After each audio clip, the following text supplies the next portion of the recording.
Hello, everyone. Hello, hello, hello. Welcome to another Amplify event. It's been a while since we've done something virtually. Here lately, we have been moving and grooving with the in person events, which we love, but we also want to make sure that we are able to expand our networks so that we can have knowledge from everywhere. There are Louisville founders all over the place who want to share their knowledge with us, and we are doing that right here today. I am so excited to have Henry Singh, who I will bring up here shortly. But before we get started with the awesome workshop that Henry is going to be presenting to you today, I did want to do a few housekeeping things. So, first and foremost, we want this to be a very interactive event, okay? So, um, and I'm just checking you all to make sure that you all can see me. All right, great. But we want this to be a very interactive event. So please make sure that you are active in the comments. If you have any questions, if you just want to chat along with us throughout the workshop, please feel free. We will be chatting in the comments along with you. We will also make sure that we address questions at the end of the workshop. So ask away because we want to make sure that you get out of this exactly what you need. Um, if there's any concerns, put those in the comments too. We will make sure that at some point during the workshop, socials and all the things are added at the bottom of the screen so that we can make sure that we continue to connect after this conversation.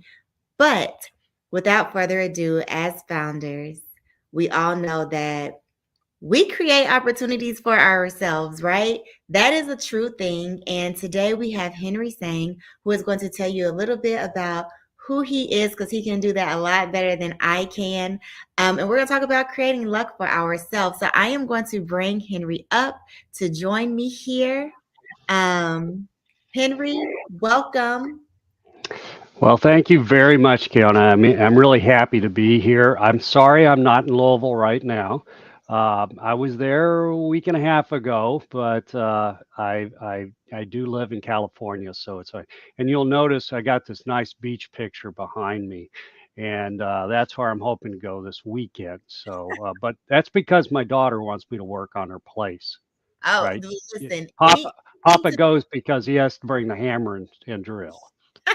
anything to be at the beach, but I am actually gonna exit myself and let you have at it. I am excited to listen in and join the conversation too. So I'm gonna take myself out and you can take it away. And can you bring up my slides? Yes, I can. Let me see. Let's see. Let's see. There we go. Hmm. Okay, well, let me just dive right into this. I will introduce myself in a couple of slides, but the basic idea behind this talk is going to be that for people who have a startup, luck is actually visiting you on a regular basis. Just a lot of times you don't know how to take advantage of it. And so I want to give you examples of what you can do. And the two key takeaways are right there at the bottom. Luck favors the prepared, and luck won't beg for attention. So those are kind of key things, and I'll keep bringing that up and give you examples. Now, let's see. Got to click over here so I can advance. Um, Most of you have probably not heard of the company Tiny Speck. It was a company that was unsuccessful. They actually went out of business. They were building a computer game. And in the 11th hour, 59th minute, 38th second, as they were going through their assets, they were looking at one of the things that they had built, which was a communications platform so that they could hook their creatives together. And they said, wow, maybe people will go for that. Well, that became the company Slack and they became a unicorn. So, yeah, that actually worked. That's a good example of luck. But once again, it was at the very last minute. And a lot of times you can actually get these things early on before you're pulling your hair out. So, what I'm going to tell you to do is plant lucky seeds. And these are not exactly like Jack and the Beanstalk things, but you can actually do things to increase your opportunity for luck. Your luck is primarily going to come because a customer is telling you something, And you'll hear it and it's like, wow, that was interesting, but you don't know what to do with it. And the problem is the customers are really actually very, very hard bad at giving you their real requirements. They do the work. They don't think about it a lot. But while they're poor, they're not zero. So you should understand you have to actually go out there and extract the gold from the ore, right? The other thing to do is, in order to do that, is to talk with them. You have to constantly talk with them, and it's across a wide spectrum of who they are. You can't just go talk to the your lead customer. You have to talk to other people around them because surprises happen in many different places, and you have to get them to be ready to actually engage. And a lot of times you even want to go out there before you have an MVP and just start those what if conversations and see what'll work. Now, let me tell you a bit about who I am. So, I am a Littlevillian. I was born and raised there. I went off to MIT, got a degree in experimental nuclear physics. Weren't a lot of jobs in 1979 in the region for experimental nuclear physicists. And so I came out to California with my girlfriend at the time, who's now my wife, and I started working at Xerox PARC. And I did a wide range of things, not nuclear physics, but I did solid state physics work, starting with research, and then helped work across a wide range of industrial research. We helped start a couple of companies like Spectra Diode Labs and Documentum. Both of those became very, very profitable companies. And I think Spectra Diode Labs was actually sold for something like $48 billion back in 2000. I also worked a lot with end customers and our product organizations. And I'll mention one of those as we go through with Centex. I did a startup. It was an unsuccessful startup. Spent 5 years at it. That kind of became my MBA, right? You think of it that way. And then I went off and joined HP Labs, where I spent the next 16 years. Did a very, very wide range of technologies, everything from printing and publishing up to 3D visualization of data as well as 3D entertainment. I retired 7 years ago, did my retirement thing, and then decided to unretire in the spring of this year because I had the itch. I want to go out and really work on things, not just be a consultant. Now, I have been a mentor to many companies in the last few years. I think I've counted over 50 companies that I've mentored. All of these are tech companies. I'm a tech guy through and through, but I'm a business tech guy. So, people that hear me talk kind of wonder, where am I? Am I really a technologist talking business or a business person talking technology? Yeah, I don't know, but I'm one of them. Now, where are you? If you have a startup, I think a lot of times your world feels like this. Most of the time you're in the dark, trying to figure out what's going on, listening for any clues, trying to get things going. And there's this bright light right out in front of you, and it's coming fast, and it might be a set of headlights, right? Now, in all of that, you have to understand that there are so many unknowns. There are going to be unexpected roadblocks, but there are also going to be hidden opportunities. By the way, the Chinese character next to hidden opportunities is fu, and it's for luck or prosperity. That's what you'll get this a lot of times at Chinese New Year in a little red envelope. But this is the situation you're in. Now, when you actually break it down, what we have to do as entrepreneurs, it's a very iterative process. And unfortunately, what I'm going to be telling you about today is, while you're trying to focus, focus, focus, you also have to keep your eyes looking, scanning the horizon every now and then for other things, because that's where you'll find luck. Remember, luck does not beg for attention. So usually you start with a general idea. You start to work out what it might be, why it's got some opportunities, and then you start to talk to people, or you go investigate the ecosystem, and then you go and try to create a solution. You create an idea of what it should be, how it should work, and now you've got to go out there and iterate with the customers on that. That's where you enter into a second phase, where you have a wider validation, where you're going deep diving, trying to figure out what are the hidden hiccups going to be in this. And every now and then, either something goes really wrong or something goes really right. Luck happens in a big way, and you might actually go back and restart on this and iterate again.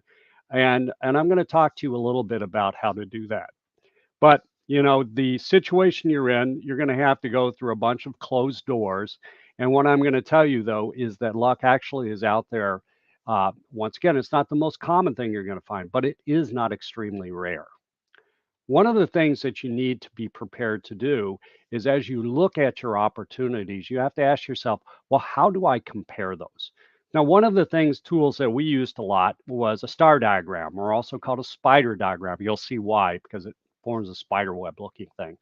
The idea behind this is how do you compare different product opportunities when you don't have what in math is called an orthonormal space. So you can't use Pythagorean theorem to figure out, what's close and what's far away. And the convention is that anything that's towards the outside is really good, and things that are towards the center are pretty bad. Can be more expensive, whatever. Now, the dimensions on this don't have to be 5. You can have 10, you can have 8, you can have 53 if you want it. I wouldn't advise 53. But what you do is you use this to compare it. Now, one of the things that people say is like, well, where do you start? Well, you can start anywhere you want, because if you only have one thing, you can put all the dots out at the end, all the dots in the middle. It doesn't really matter. It's only when you start to compare things. And so let me just show you an example of that. So this one, I've chosen 5 dimensions. One is your non-recurring engineering costs. That's all of your costs basically to develop your product. Time to first revenue. I think it's always a very important thing. How fast are you going to get stuff? What's your revenue growth, and how does it look for break even? Because break even is a very important point. Of course, your total market opportunity, and what's competition look like? So these are 5 dimensions. You'll see many other dimensions as we go through this talk. So in terms of NRE, you notice these things are scrunched down. They're not all out at the end. That's because I've already got comparisons ready to come in the next slide. But it looks like it's kind of expensive to do. It's not terribly expensive. It looks like it's doable. First time to first revenue looks good. Probably means you got a customer, right? So these are types of things. Now let's just take a look. What happens when you add a second one in? So I'm going to add the gold one. Oh, wow. So the gold one looks like it's much easier and cheaper for us to build. It's got a good time to first customer, right? That's great. The TAM and the revenue growth things look better. Once again, there's maybe something even better out there than comparing it. But the bad news is the competition looks like it's much hotter.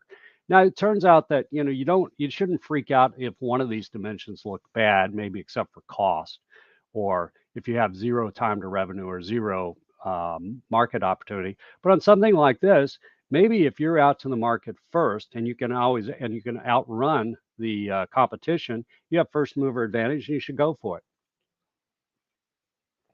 These are all relative measurements. Now, another one that you might see looks like this. Say like, Henry, that's terrible. Why would anyone ever even consider this? Well, all the costs and everything don't look so great. Competition doesn't look great, but you have first time to first revenue looks really good. The reason you might do this, in fact, I did do this, was because you get something else out of it. So in this case, by doing this product for this company at basically well below cost, we earned the opportunity to actually join their partner program. And then they opened up their customer list to us. And that turned out to be a very, very important thing. So we needed that. So we were doing a bespoke product just to prove that we could do it. So that's an important idea. So we're going to use comparison as we go through this. Now, the other thing that many technologists have a hard time with is this concept of a total product. Okay, tech guys like myself, and I definitely was in this category when I was younger. We like to concentrate on that core technology. We were researchers. We wanted to get really at the nut of the new thing, right? Well, guess what? A product isn't the nut of the new thing. It may have that nut at its center, but it has a lot of other stuff around it. So if this was a software product, in addition to the key technology, you've got some great AI engine or something like that. Well, you still need to have the UI, you have to have testing systems, you have to have the application, system integration with other components, databases, and other sorts of sensors, your IoT system or whatever. And all of that's necessary in order to really make something that's usable because the customer is not using the core nut technology. Plus, you have to have all that business stuff around it too. You got to have marketing. You have to have customer support. You got to have training. There are a lot of things you need to make a total product. And if you do not have the total product, the customer really can't buy it and use it, right?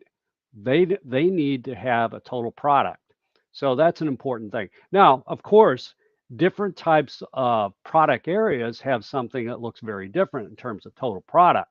So what would be a software type of solution will look very different if you were creating a new material, a new thing like graphene or something like that, or if you were creating, I know that there's a company in Louisville, Modica, that makes a special drink thing.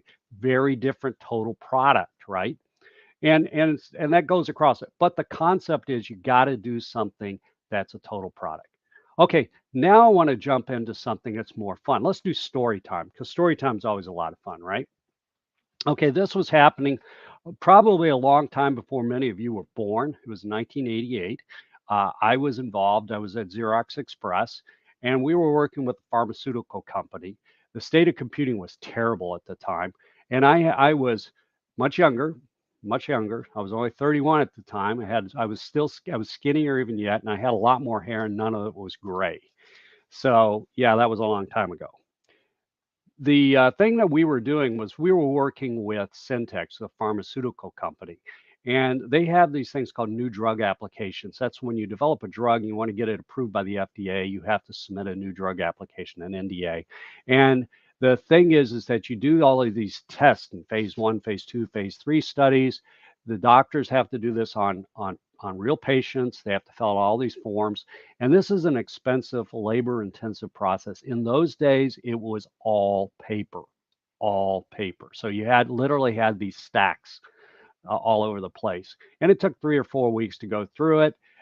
It was a really painful process. They had a very complex workflow where they had typists, data entry clerks, who would take the paper and they would, fill in all of the forms, like which uh, visit number, which form type, which doctor, which patient, and they would type in all of the data from these forms. And they had to do it in triplicate because they were finding errors. By the way, one of the biggest problems wasn't just the typing in the information incorrectly. It was actually when you have those forms, so they've got like lots of rows and columns, you'd get the data in the wrong row or column.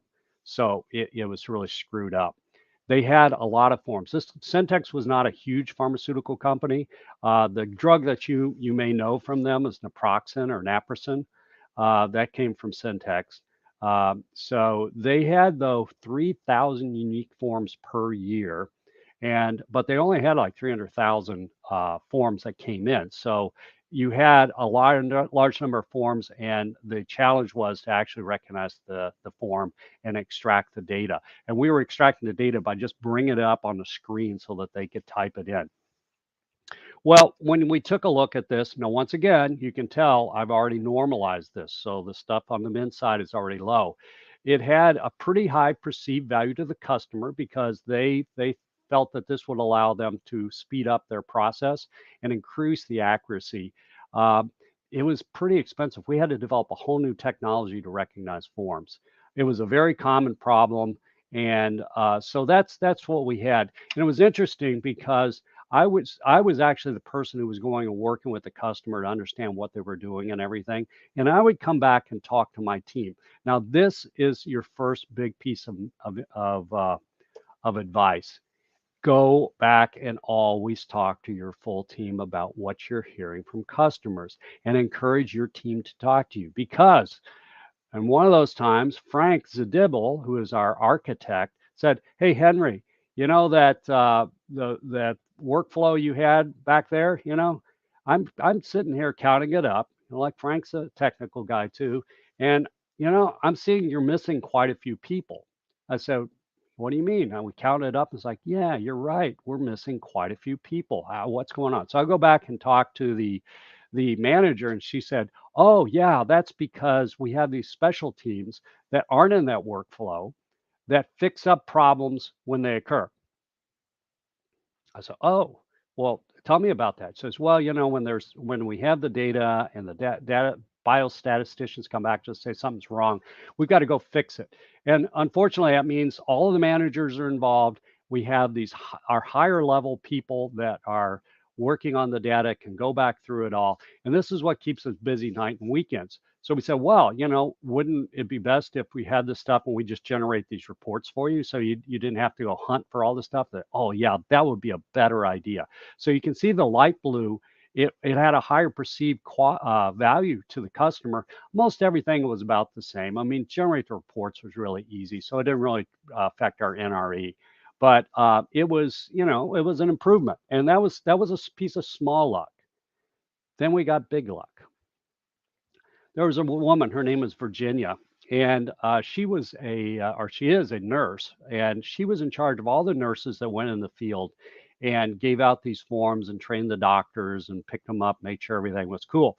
And she comes to me, and Virginia was very technology adverse. I mean, she was the person sitting in the back of the room, quiet as a mouse, and wouldn't ask anything. And she comes to me one day and says, "Henry, so your computer takes a picture. That's She didn't understand scanning at the time. Your takes a picture of the forms and it'll know which one they are." And I say, "Yes, that's basically what it does." And and then you can get the data from it. So yeah, that's it.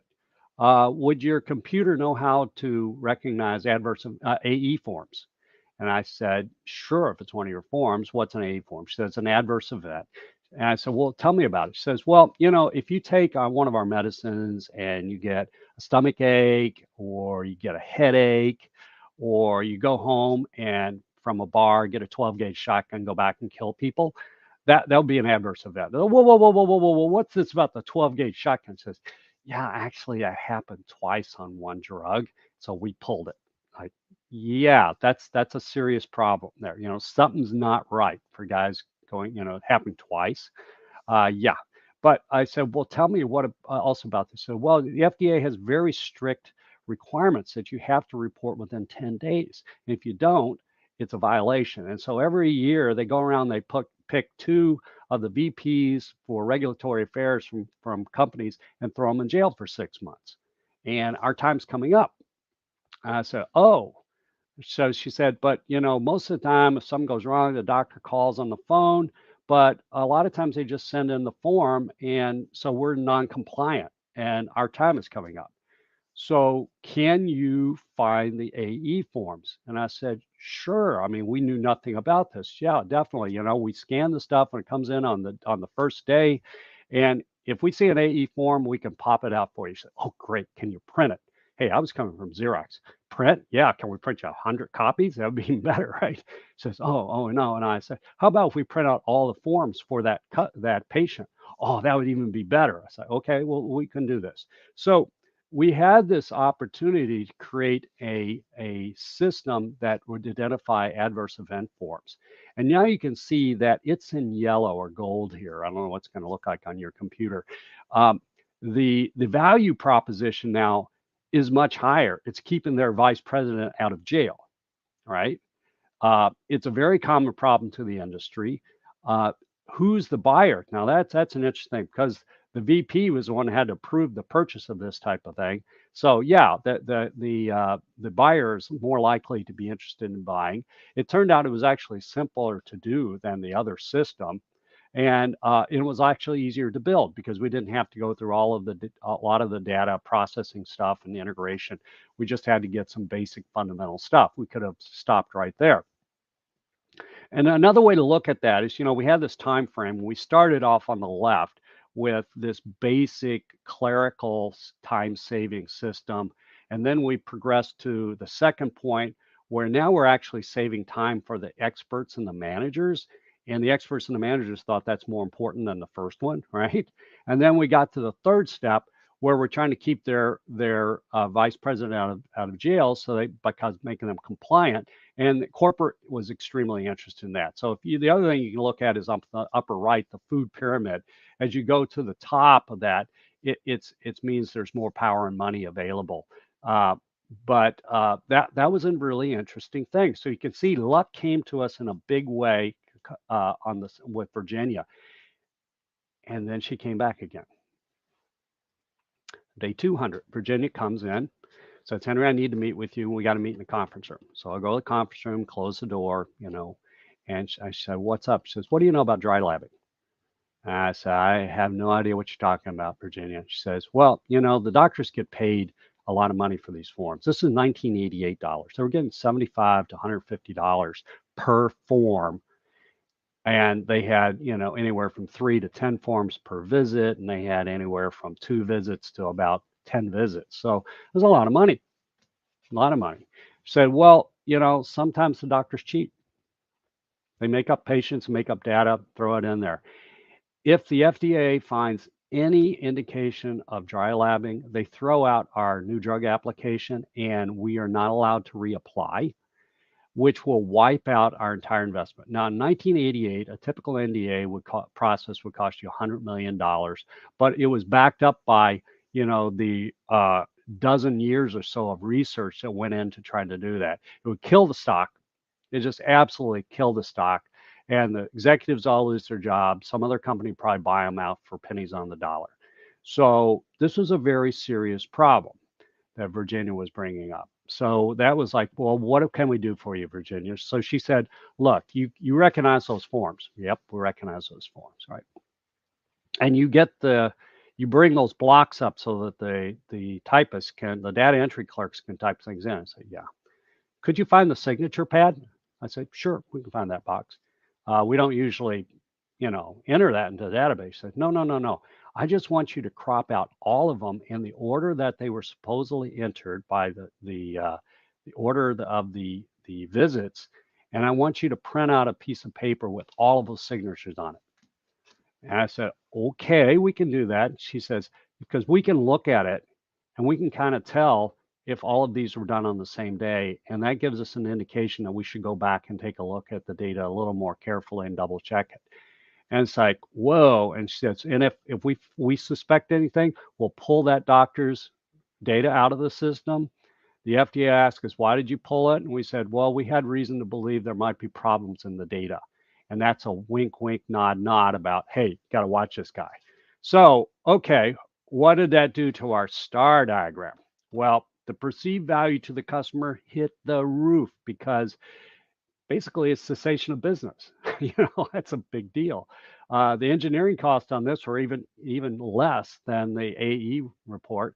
And in terms of making it easy to transport, they want us to even run it for them, right? So it was and who's the buyer? It was the CEO and the board of directors and any of the investors. They're going to insist on this because this is like playing with a loaded gun. Interestingly, the problem was a smaller market, and that's just because there were so many new companies that they were on the risk of going out of business anyway. So this was not something that they worried about in great detail. Okay, when we look at the chart then, so 100 days after she came with the adverse events, Virginia came back with the dry lab checker. And this one kind of pegged it at the top because the board of directors and the CEO were all going to be ones pushing for this. And it's what we call a kill to have. You've heard of nice to haves and must haves. Well, this is a kill to have because it could lead to cessation of business. And as I said, when we were looking at the total product, we started with something on the left. And when we added the manager stuff into it, the light blue, it got a little bit bigger. There was a little more stuff. The same basic core technology, but the outside got a little bit bigger. When we looked at AE forms, the adverse event, it actually got simpler if we just did the adverse event, because we really didn't need a lot of the stuff for integration and double checking and triple checking and stuff like that. It wasn't necessary. Similarly, for the dry labbing, the only thing we really needed to do is recognize, get the information for the forms. They could type that stuff in or use a barcode, and then crop out the signature block and put it all together. Now, so that was even easier. Of course, the customer wanted it all, right? And at the time, Xerox says, no, we don't want to do any of it. So it was a funny situation. Now, if Henry, 31-year-old Henry, was smart, 31-year-old Henry would have said, like, hey, why don't you let me do it? Exit stage left, formed my first company, and made myself a lot of money off of that. But 31-year-old Henry was more interested in going after the technology and didn't do that. So just to drive home the point about what your customers want to have, and a lot of you won't actually have to face a lot of this, but generally when we look at customers, we think of we want to give them a product that's better operationally. It's cheaper, faster, better, right? That's what you want to be able to do, and those are important things, and that is in particular important for things where it's a follow-on product. It's a me too. I'm making the better mousetrap. It's a product number one plus, or maybe it's product number one plus plus. Now, one of the things that you will find when you deal with customers, especially mid-sized to big customers, one of the key things for them is actually to create more revenue and not necessarily initially more profit. The reason they want more revenue is if I take if it's a fixed pie and I'm taking more revenue out, that means I'm taking that revenue from one of my competitors. And you will find a lot of times that they will value that more than cheaper, better, faster. Okay. Now, and a very unusual thing, like we saw with the dry labbing, though, is sometimes for mid to large companies, something is very important to corporate management. This is something that you worry about in the C-suite, and then that can trump all of the other things. And the money's come out of different things. The guys in the C-suite, they can spend the money, they can take it out of operations, they can take it out of all kinds of stuff. They can get more money to do these things. So it's very important when you do your MVP to explore, to understand where you are in the space, and don't ignore the fact that you might actually going off on one of these other two dimensions in a big way. Okay, now let me give you a different example. I was working with this one company out of Korea, and they're a specialist in AI vision. Most of the things they are doing were checking for defective parts, either on a print circuit board or on a wafer or in a camera lens or an assembly. And they're looking for defects just mostly for the cell phone industry. And they were using traditional vision and image processing. And then, oh, I don't know, about 6 or 7 years ago, they started adopting AI in the early stages. And they built a lot of stuff with this. One of the things that they had done beyond their normal inspection stuff was in traffic. They actually did a golf ball thing too. So with the traffic, instead of using those inductive loops that you go to an intersection, you see those black lines in the concrete.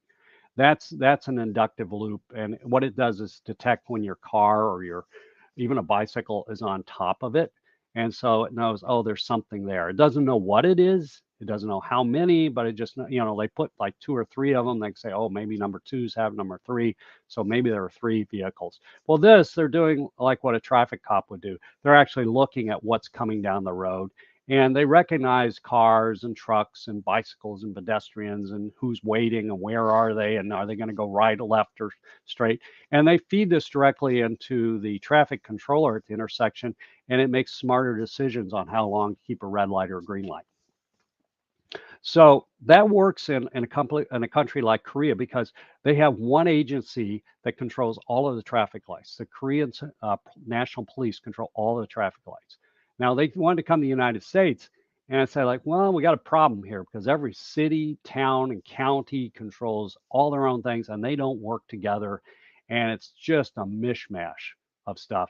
And in fact, some places, I live in Cupertino. This is where Apple's headquarters are. They're just a few miles away from me right here. And the spaceship is here too. It's a different place, by the way, than the headquarters. And we have some controllers that are probably 50 years old. They're analog, right? And it's because it's not a real high priority. So to adopt this new thing looked to be a no-go. But I said, there might be other things we could use that technology for. And so we started looking. We went out and interviewed a whole bunch of people in public works departments at the cities and the counties level. And we found other special groups like the Vision Zero Pedestrian and Bicycle Safety Group. And we found a lot of applications. Now, in our food triangle, I show you here, up at the tippy top was a red light running detector. And basically, the county that ran the expressways, we have expressways here in California, which are dedicated roads, but they do have some stoplights. Every few miles, they'll have a stoplight, an intersection that things go across. So it's not like Waterston Expressway. It's more like going down a large road, but it's not as but you don't have lights every block or something like that. So the problem they have is people can get going pretty fast on these things. I think the speed limit's about 50, but it's not uncommon to see somebody get hitting 70 miles an hour to kind of get through a red light. And sometimes they kind of go after it's already been red for a second or two. And if you let the side traffic come through, you're going to have a T-bone accident, and it's not pretty. Well, oftentimes someone loses their life, but the KPI for the county actually is not on health and safety. Their KPIs are actually on traffic throughput. And whenever you have one of these things, you trash the traffic for half a day because both directions are closed. So that was their issue. They wanted to be able to detect somebody's going to run a red light and give them a heads up, and they would retard the green light for the cross thing. And of course, they didn't want anybody to know they were doing this because otherwise more people would run red lights. So anyway, we found that was the tippy top thing. And we found all kinds of other stuff. They wanted real-time control when a bicycle or a pedestrian's at an intersection. And they might want to actually detect when the little old lady's taking longer to get across, and going to keep they're going to still not have the countdown timer on the walkway time out, but they're not going to let the green light go for the other direction. At the very bottom, there was this, they need to, on these old analog controllers, they need to reset the timing cycles because you do multiple times a day. There's morning rush hour, evening rush hour, kids getting out of school time, weekend time, other time during the day, other time at night. And so they need to put in how many seconds for each of these you're going to do. So that's what we found as we went through this. The problem was, and if you've ever dealt with a government, is all of this stuff has to come by bids. And this bidding process is long and arduous and very expensive. A very fast bidding process would be 4 months, and that's because they're just repeating one that they've done. It's not uncommon to see 12-month, 18-month start to actually bid being given. And it costs a company like you a lot of money because you have to fill these large documents, put all this stuff in, hit all these points, dot all the I's, cross all the T's. And then you find out that, you haven't been in business long enough, so you have to go through somebody else. Or you submitted a bid, but only one other company submitted a bid, and we need at least 3 bids, so nobody gets a bid. So this was a real problem. And if we looked at the star diagram, excuse me, they're all kind of about the same. Some of them were stood out, like the red light running one. It stuck out in terms of there was very little competition. They were asking us for doing this, and it could be kind of neat. And so that'd probably be the one you would normally go after, and we knew how to do it. But if you take a look at terms of costs and development and everything, its cost of development is what's much higher. And there was progressively, as you went down the pyramid, the things at the bottom were easier and easier to do. So it looked like this, but everything was kind of dominated by the time that the whole bid process was so slow. And then we hit some luck. We hit some interesting luck. It turned out we were talking with a very small city in the Bay Area. They only had, their public works department had one employee. He was the director as well as the janitor, right, of public works. And he was talking about their stuff. They were only interested really in bicycle traffic for their high school. But towards the end of the conversation, he says, what would really make this a lot easier though, is if I could just use my credit card to do it. And I was like, what? What do you mean? Use your credit card. Your personal credit card? Oh, no, no. The city gives us credit cards. They've been doing this for the last few years in most of the cities around here. So if you have a standard type of thing, like you go to Staples or Office Depot and you can buy something, yeah, we're allowed to use credit cards for that. We don't have to go for bid as long as it's under a certain amount. And this changed everything, because if we could create a standard service that you could use a credit card for, then your start diagram start to look like this. That was great, because if we could just create a standard thing where you could take video from all of the existing traffic lights, and some of these cameras are just ancient. They're like sub VGA type of thing, but it was good enough to count cars, right? And they didn't need 100% accuracy, 90% accuracy was good enough. So we started to find that, wow, our time to first revenue was going to be really easy. We could do it today. That break even was going to be great, because our costs are contained because they're just doing a large website, and the market opportunity was huge because everybody had the problem. So we started looking at that. We then started doing something called market segmentation and subsegmentation. Now, we took that blue segment at the bottom of the triangle, and at first we thought it had two segments in it. There was kind of the government entities like that own the traffic lights, the cities and the counties and the towns, and there were school districts, and that seemed to be it. Well, as we got into it more, now you actually separate the counties and cities and stuff into different lengths because there were different needs. One was on traffic, one was on safety, and we got even more in it. There was bicycle groups. Bicycle groups are extremely vocal here in California, and you even got lawyers, because if somebody got run over on their bicycle or pedestrian, then they wanted to get to show that in fact it was an unsafe environment and the city could have done something about it. So it got really, really interesting. And when we take a look at that, the thing that you have to ask yourself is, which of these things moves first? Moves first. And in order to do that, what you generally do is you take a look at what's their total product need to be, right? You look at the ecosystem around it, which ones have things that will advance this or retard this, which ones have greater advantage. Now, it turned out the one that looked the best, actually, in terms of real money, was going to be that white labeled statewide service. As we looked into what each and every one of these want to do, we started to find these different needs. That's why you segment it and subsegment it this way. The statewide agency, what they wanted to do was they wanted to get the data from everybody, but right now the cities and towns weren't sharing their data.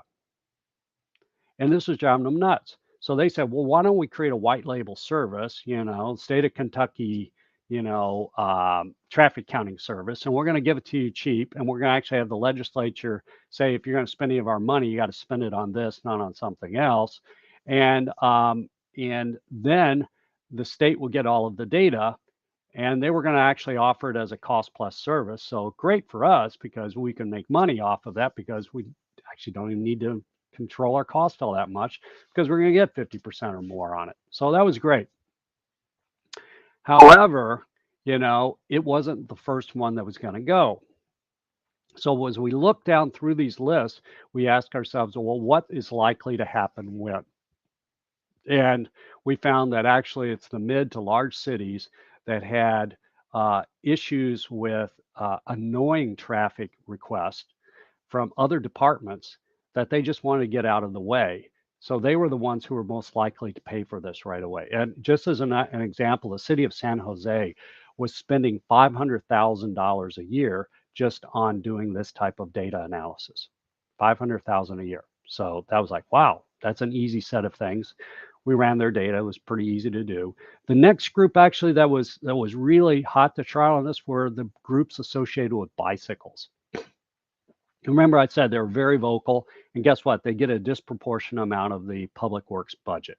So it's like, okay, those are fine. Now, once you've proven this out in all of these different dimensions in these other markets, then the statewide system was possible. But that was really very interesting. Okay, so I've given you a couple of examples. I've showed you small luck. I've showed you big luck. I've showed you luck coming from multiple different places. And in all of the cases, it was usually coming from an unexpected source. So let's summarize this. For some reason, it seems to take 100 days. I don't know why. I don't know why.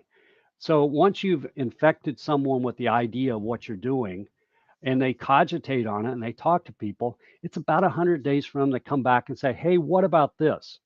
Now, you might get it much faster. I mean, you get somebody who's really inventive, they'll come up with stuff, but it seems to take about 100. And luck comes into different scales.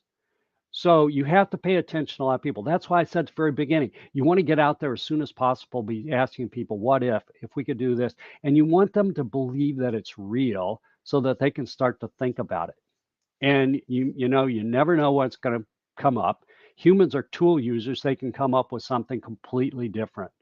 Uh, as I say, you never know who's going to give it to you, but you have to plant those seeds, folks. You have to plant the lucky seeds. Okay. Now, you have to be prepared too. Use your star diagrams to start to outline how do things look. You have to do that sub-segmentation of the markets. There's a thing that we always do, which is an ecosystem analysis. So you look at who you think you're selling to, but you need to know all about all the people around them and what they need to have going. Because when you change something here, it may affect them. And that could be either good or bad for you, because it might turn out that, oh yeah, we're going to do this for the accounting department in this large company, but one of their partners is the IT department. And the IT department says, look, we're not even going to do the integration for you for 2 years. So it's like, bam, that just killed your opportunity right there. Or it might be someone comes up to you and says, like, we're going to do this type of thing. It's like, oh, if you do that, just like with the adverse events, you're going to allow this other thing to happen that we didn't anticipate. And that's a huge value, right? So actually, the value proposition can switch around. You might be doing something more operational and find it is good, but you have to look and you have to map these things out and you have to talk to people. People are going to be shy about it. If you want them to help you be lucky, you have to let them know what you're trying to do. You have to ask them, what do you think about this? What do you think about that? And encourage them to talk back and do it. That is what we say by being prepared. Then the other thing is you have to, as I said, luck will not beg for attention. Those customers aren't good at telling you their problem. It takes that 100 days, which seems like forever when you're trying to do it. And since you don't know who's going to come up with it, you got to be looking all over the place. It causes you to be, schizophrenic almost. And you have to talk to people up and down the customer. You can't just talk to them, and you got to do it. It's not going to beg for your attention, but it does come about. So with that, that's my talk. I would be very happy to entertain questions. So let's have them.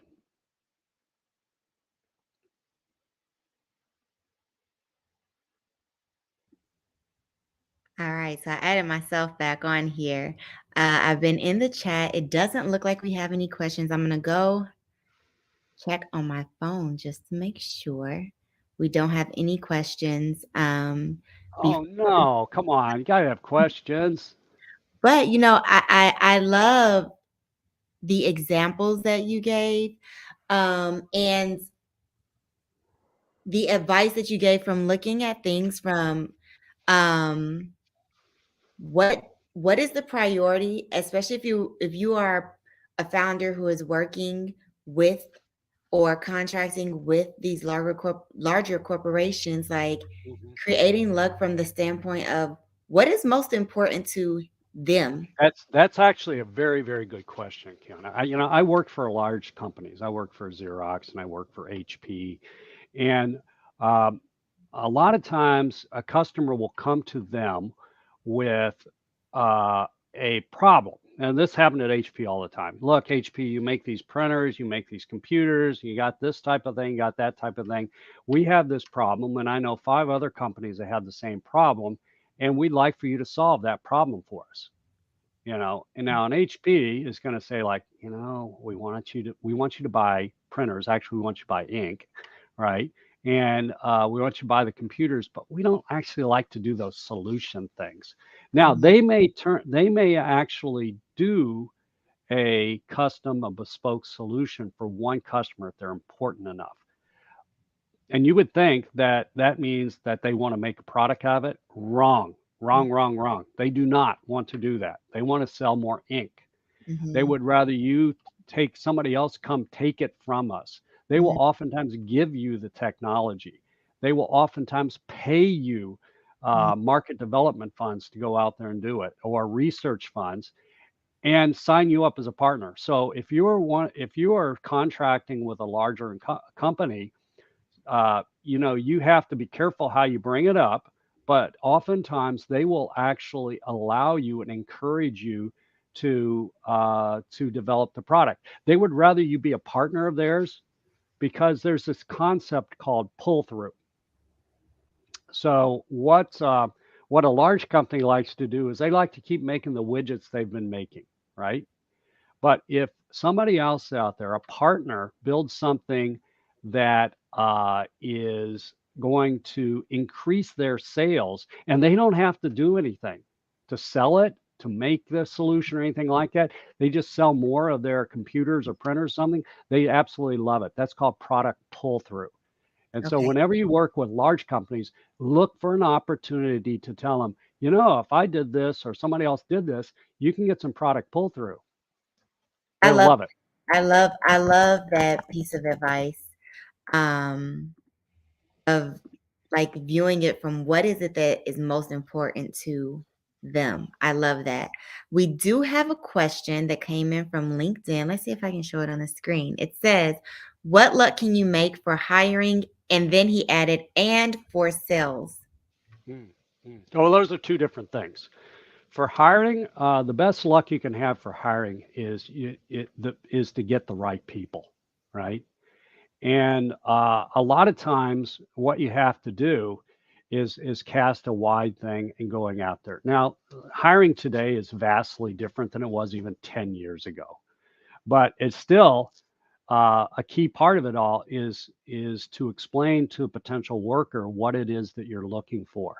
Now, most places, if you work for a large company, you have to write up a personnel request and go through all kinds of things, and you have to post this, and there's processes you have to stick with.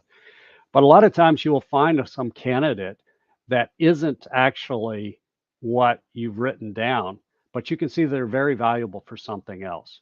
So one of the other things that I would do is anyone who's going out there talking, you have to talk with your employees, because the best thing in the world is come from a recommendation, is to help them understand what types of people they might want to recommend. And I would definitely incent your employees, pay them a bonus for someone that they recommend that gets hired. You know, cash works, guys. Now, sales, that's a different thing. The key thing about sales is people have to understand your product and what the value is, right? So sales actually gets tied very much with marketing. Now, there's traditional types of marketing, ad marketing and things like that. But get out there and be talking at trade shows and conferences about examples. People work off examples, just the same way I've said, people are tool users. So think about success stories, white papers, videos, customer testimonials, that type of stuff. You need a lot of that type of stuff. It's Mhm. not the same type as, say, buying banner ads, but you stand actually a better chance of people coming up with a way to use it.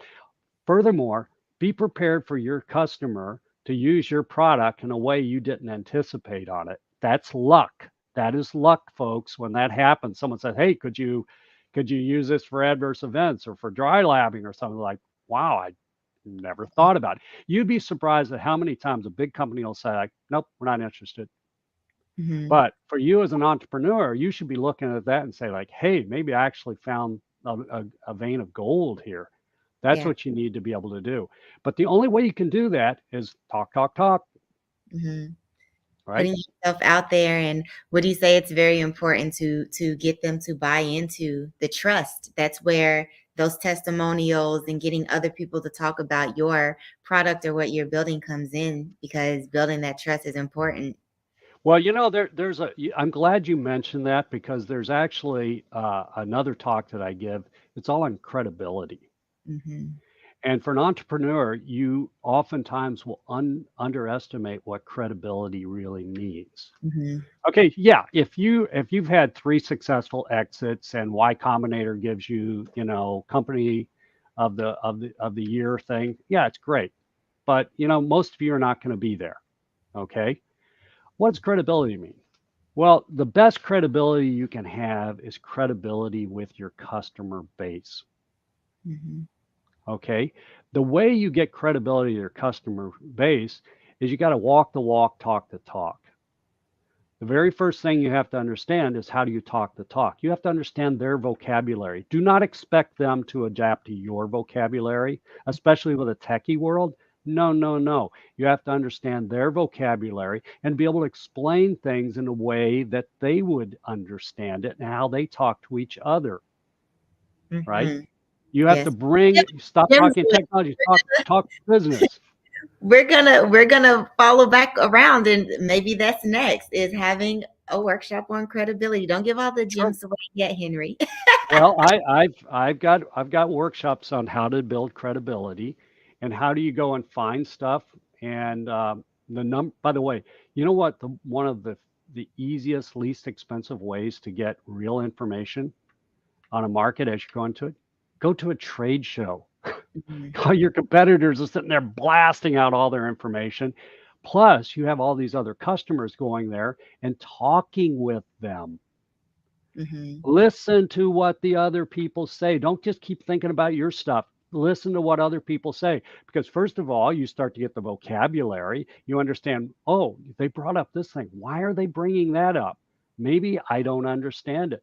The more you can actually sound like the customer, talk like the customer, the easier it is to deal with a customer. If you Mhm. can talk about it in problems and solutions at the level they need to do, they will talk with you. You Mhm. just have to be credible. And guess what? The investors smell that all over you. Yeah. Absolutely, they can smell it. When you go in and you start talking about it, and they'll, there's always some guy's going to bramble. Oh yeah, yeah, yeah, I know this, right? And you sit there and it's like, let's take that apart. Boom, da, boom, da, boom, da, boom. It works this way, it works that way. They have this money. They get their money from here. They can't spend it on this. They have an issue with IT. They have this dot dot dot dot dot. Man, you shut that guy up really quickly, and all the other investors are looking at you like, where did this guy come from? Mhm. Credibility is absolutely essential. Yeah. And maybe that's where we go next. So we're gonna talk offline and bring you all a workshop on credibility because it's so important as a founder.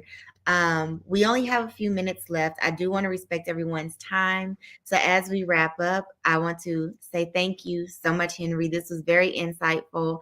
And just the entire structure of it, I loved it. This is my first time getting this workshop along with you all, and I thoroughly enjoyed myself as well as learned from you. I want to remind everyone, if you look at the bottom of the screen, to remember to connect with Henry on LinkedIn. So I made sure that his name was spelled correctly at the bottom of the screen so you all can continue the conversation if you would like. And then I also want to tell you, if you enjoyed this, we have other workshops coming up with Amplified. So make sure, and in the community at large, not just from us, but the community at large has so many great events and things like that happening around the city. So the best way to find out about those are follow us on social media at Amplify Louisville across all platforms, including LinkedIn. And also next week, we do have a virtual workshop happening in partnership with Forecaster on Financial Modeling 101. So make sure that you register for that before time runs out so that you can join us next week. Henry, thank you so, so, so much. And to everyone out there, enjoy the rest of your day. Thank you, Louisville.